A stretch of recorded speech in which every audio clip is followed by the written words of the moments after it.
Hello crafties, welcome to another tutorial. My name is Infiniti and today I am back with another knitting video.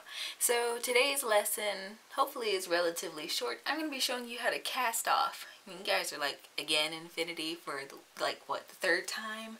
No, today I'm going to be showing you guys how to cast off purlwise. Yes, you can do that with knitting. If you guys remember, I did one for Tunisian crochet. Well, it is also quite feasible for knitting. So without further ado, I'm going to go ahead and get started. Now, before I do actually begin the knitting, I wrap my yarn slightly differently than other knitters. I've come to realize that I'm not the only one. This is how I learned. If this is in some way confusing to you though, feel free to find another video. Just please be nice about it in the comments. Alright, let's begin. Alright, so here I have a tension square. Yes, we've all seen these at Joann's or Michael's. Gosh, I miss going yarn shopping.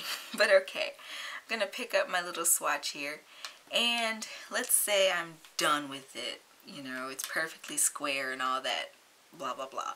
So what I want to do is actually go ahead and I'm going to purl.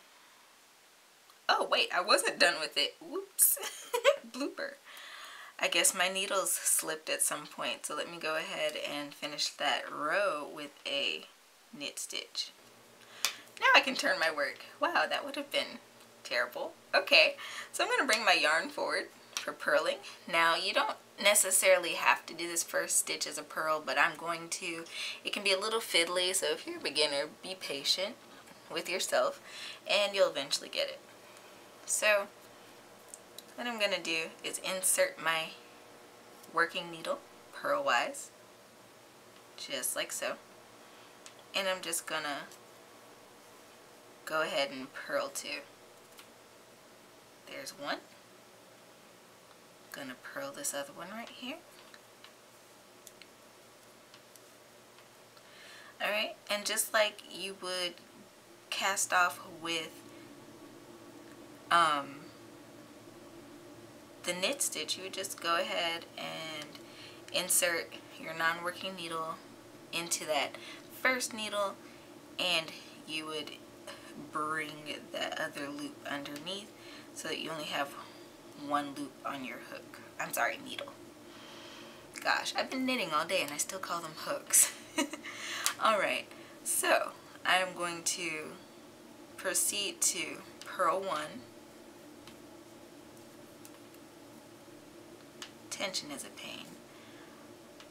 All day I've been knitting and then it wants to mess up on me. Okay, purl one, and then again we're gonna slide that loop under that first one so we can slide it off, and here we start purling. So I'm going to do that all the way across this row, and then I'm going to flip it around and show you what it looks like.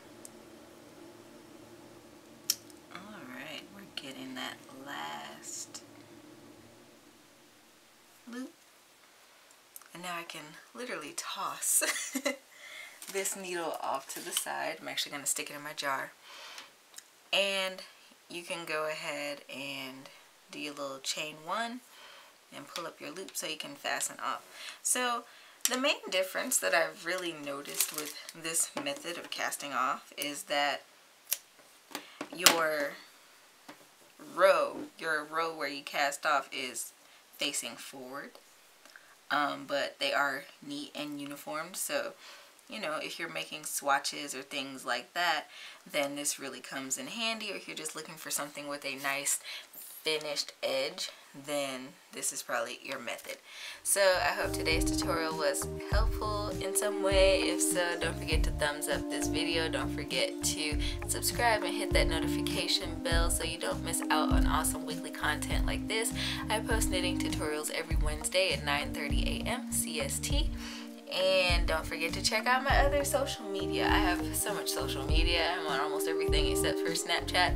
I'm also over on Etsy, and I am on Teespring as well with my merch store. So all those links are down in my description. Don't forget to check them out. And until next time, guys, happy making.